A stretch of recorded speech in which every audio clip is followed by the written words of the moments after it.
Hi and welcome. So today I want to share with you a little bit more about how your body feels versus how it looks and how that impacts you as an emotional eater. So if you're new here, welcome. My name is Michelle. I'm a certified holistic nutritionist and emotional eating expert. And so I wanted to share this with you. I was recently asked this question on an interview. Women wanted to know how they could focus more on how they feel in their body versus how their body looks.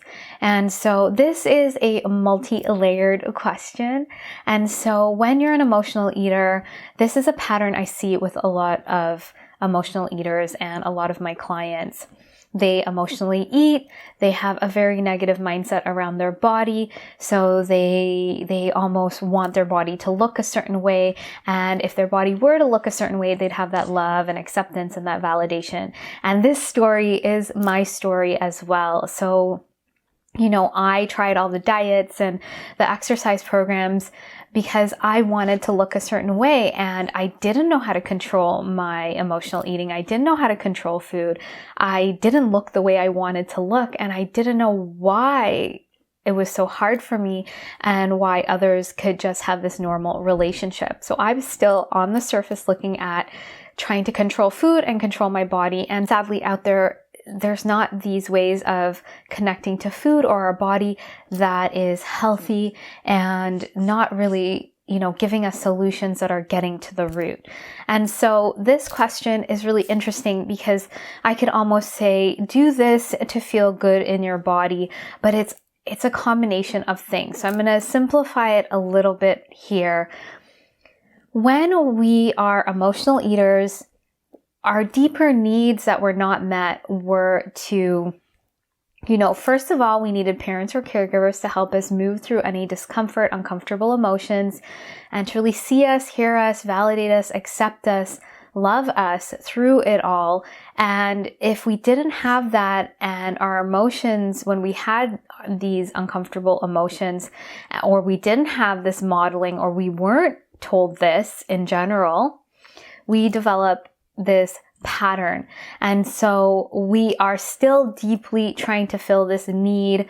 And I'm just going to speak generally because it's really nuanced for each person. But it's along the lines of wanting to be seen and heard and loved and validated and accepted. And if we don't have those needs met, it's painful and it hurts and it can get re-triggered, maybe every time we see, our parents be a certain way with someone, or every time, something happens to us and we want someone to console us, or, we feel uncomfortable, we want to feel that belonging and that love. And if we don't have that repeatedly, it's a pain in us. It's uncomfortable. So that emotion is telling us that something is unmet, something is missing. And so we try to eat food to kind of cover up that pain, to kind of cope with it. But underneath our emotional eating, and when we use it, we're just covering up that part of us that's sort of screaming out for these certain needs. And so over time, we just keep using this to kind of numb. And then we also get the message that if we look a certain way, in general, it doesn't have to be from your parents, but in our society, if we look a certain way, then we're more valued, we're more acceptable, we would be loved. And so in our minds, we're searching for that and we attach on to something else. So now we feel out of control with food and our body because we're in this emotional eating, and we're still longing for that love and acceptance. So we pile on the diets and the exercise, and we have that voice deep down telling us we need to look a certain way. And I know that because I have that voice deep down telling me I needed to look a certain way, and that is what was driving me. And when we have that voice, we're doing all the things, and it's like a craving and it's a searching, and we're not connected to our body. We can't see clearly. We can't look at our own beauty. We can't look at our own body. We can't feel into our own selves. And so it's very hard to do because we weren't mirrored that we weren't told that by our parents or caregivers. That wasn't the mirroring we got from outside of us. And so now we just keep that critical pattern repeating inside. And what we have to do in order to get out of this is to start shifting that mirroring and to start connecting to who we are at this higher level, to meet those deeper needs and to truly see ourselves. But this is a process. And so one simple thing I do with clients to get them started on the surface of feeling into their body is to look at their body as objectively as possible and to look at the utility of each body part. So if you have an issue with your stomach area, you need to really remind yourself of it holds your main organs, your stomach. That's how you nourish yourself. That's how you have energy to live, to continue on. If you've had a child, that's where you carried your child. That's where you helped life to come into this world. And that's sort of on the surface. And if that's not sufficient enough to shift the way you think about your body, and you're doing this with each part in your body, there's deeper trauma there. And so you might have been shamed in your family. You might have seen parents, relatives just, maybe giving someone compliments if they looked a certain way, or making remarks about celebrities, or making remarks about you, or feeling like your love from them was withheld because you didn't look a certain way. And to be honest with you, they're just repeating patterns they were probably fed. And this is not to excuse their behavior. They were probably criticized. They were probably told if they looked a certain way, then they'd be loved and accepted and validated.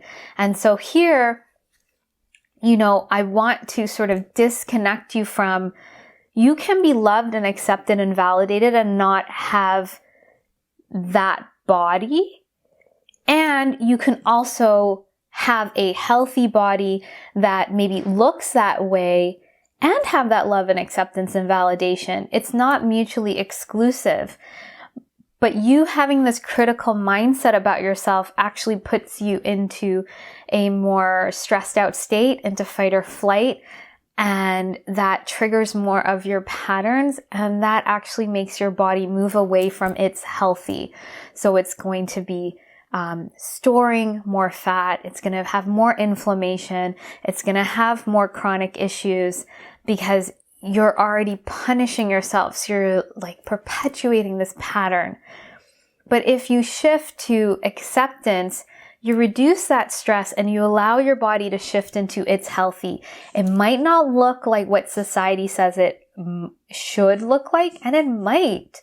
And it doesn't matter. Because you individually have your own healthy. You individually are on your own journey.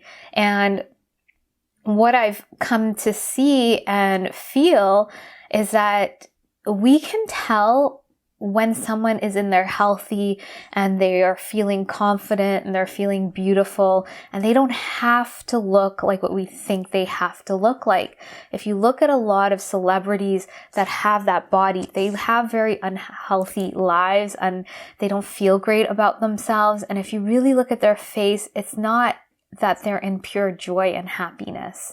We think that because they have fame, but we don't know what's going on the inside. And so I'm not saying this for everyone, but when we really start tuning in and seeing that, something can shift there. And so when we do this work and we're looking at our body, and then we go into the deeper patterns of why we feel such shame around our body. Maybe we were criticized. Maybe that's what we think about in our society.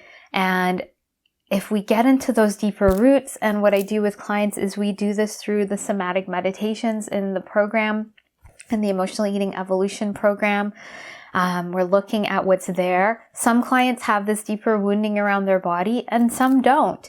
And it just depends on where you're at. And what I've learned through my own journey is that when I started to really shift away from that and just feel into my body, just keep reminding myself that I felt good, I didn't have to like the way my body looked.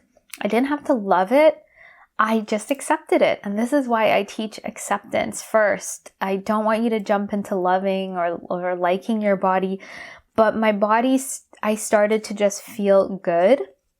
and accept that and just have an appreciation for it. And that reduced my fight or flight response, my cortisol, my stress response in this area. And my body started to transform. So when your body, you shift out of that fight or flight, you get into rest and digest. And that's where the body can release weight. It can sort of come back into a more calm nervous system. You're going to reduce inflammation. So stress always promotes that. And when we're in a calmer state, it's going to release that. So our body's not going to need to hold on to that. Of course, this is coupled with the deeper, emotional work around our emotional eating as well, and shifting the way we nourish our bodies and shifting the way we even take care of our bodies is important here. So it's how we look at our bodies, how we feel, and how then we treat our bodies and appreciate it. And this sometimes is a longer journey, but when you really start feeling how good that feels and you have that evidence, you feel it inside that you're moving in the right direction. And that's how you can really shift from constantly looking at your body and feeling, having that critical mindset. It's really cultivating that relationship and going deeper. And it's almost like you get to a place where it's your body and you can appreciate how it looks and, whatever label you want to put on it, you can appreciate it and you can accept it and realize that you don't need to look a certain way to be loved or accepted or validated. You start seeing that exists. Even though our society tells us we have to fit into a certain box to get those things, you don't necessarily have to. If you do that internally, there will always be people that love you and value and accept you, and there will be people that don't. And it's really learning who are the people you want to move towards. What is the kind of relationships you want to cultivate with yourself, with those around you, and just knowing that it's not black or white, it's a gray area, and this is life. And this is part of sort of maturing this mindset around our body. And so the funny thing is, when we get into this place of acceptance and we move through our emotional eating pattern, and this was the case for me, my body started to transform to reflect that more and more. And I always say this, it didn't take a month or a day, it took a few years, but I was just on the path day by day and just nourishing my body, accepting my body's rhythms. If I fell off, I came back on and moving through those triggers and just becoming better attuned to what I needed. And that's what really transformed me. And so this was a very long process for me. It took me many years. I had this emotional eating pattern for so many years before I recognized that this is what was going on, before I could see like something was off. And then when I started trying to find the solution, that took many years as well of trial and error. And so now what I see is that this pattern, we're able to shift it in.